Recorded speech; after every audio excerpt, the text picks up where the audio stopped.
Chevelle versus Malibu, what's the difference, or is it the same car? Chevelle, Malibu, a Chevelle Malibu? If you've ever been confused about the relationship between the two iconic Chevy models, don't worry, you're not alone.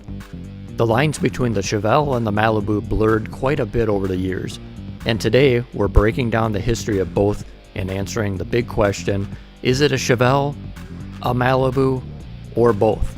Also, if you want to be one of the cool kids on the block, get yourself one of the vintage GM seatbelt belts in my merch store.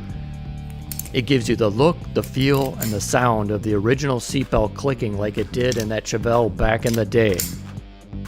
Since we're on the subject of Chevelles, I'd like to know your opinion on the latest retro Chevelle offered by Trans Am Worldwide, which is based off of the 1970 SS Chevelle and uses a 6th generation Camaro platform, with prices starting at $195,000. Our story starts in 1964 when Chevrolet introduced the Chevelle to fill the gap in their lineup between the compact Chevy 2 and the full-size Impala. The Chevelle was classified as a mid-size car and was built on a GM's new A-body platform, which would also align with the muscle car legends like the Pontiac GTO and the Oldsmobile 442. Now here's where things get interesting. In 1964, the Malibu wasn't its own model.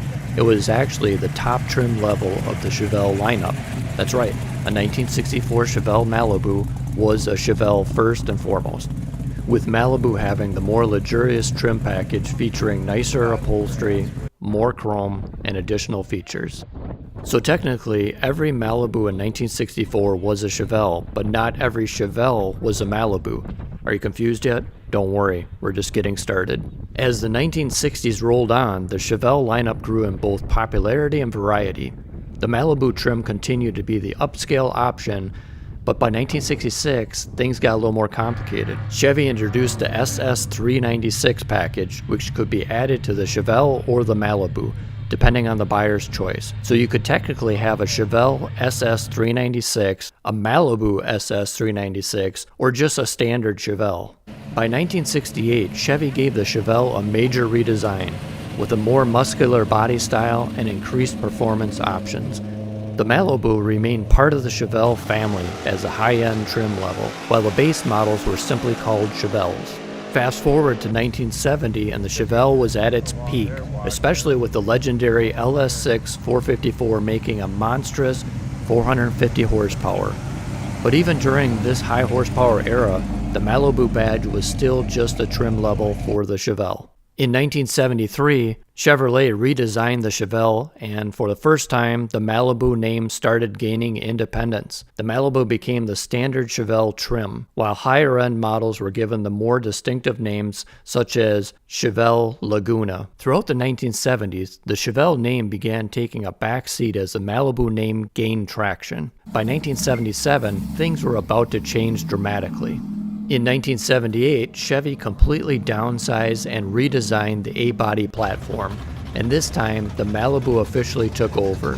The Chevelle name was dropped entirely, and from 1978 onward, it was just the Chevelle Malibu. The Malibu continued as a mid-size sedan and station wagon throughout the late 70s and 80s, but by the mid-1980s, rear-wheel drive was out and front-wheel drive compacts were taking over. The Malibu disappeared after 1983, but it wasn't gone for good. After more than a decade in retirement, the Malibu name returned in 1997 as a front-wheel drive sedan built on the N-body platform. But by this point, the Chevelle was long gone, and the Malibu had fully taken on its own identity as the mid-size family car. Though it no longer had the muscle car spirit of the Chevelle's roots, the Malibu name lived on, and the Malibu had taken on its own identity as a mid-size family car. Over the years, the Malibu became a staple in Chevy's lineup, evolving into a modern sedan with the focus on fuel economy and tech features. But if you trace the lineage back far enough, you always end up at the original Chevelle Malibu of the 1960s. So after all this history, what's the answer? Is it a Chevelle or a Malibu? The truth is both. From 1964 to 1977, the Malibu was simply a trim level of the Chevelle. But after 1978, the Malibu took over as its own model, while the Chevelle name faded into the past. So if you're looking at a 1964 to 1977 Malibu, you're really looking at a Chevelle. but if it's a 1978 or later, you've got yourself a Malibu. Whether you're a fan of the high horsepower Chevelle SS 454 or a classic Malibu cruiser, both of these names represent an iconic chapter in Chevy's history.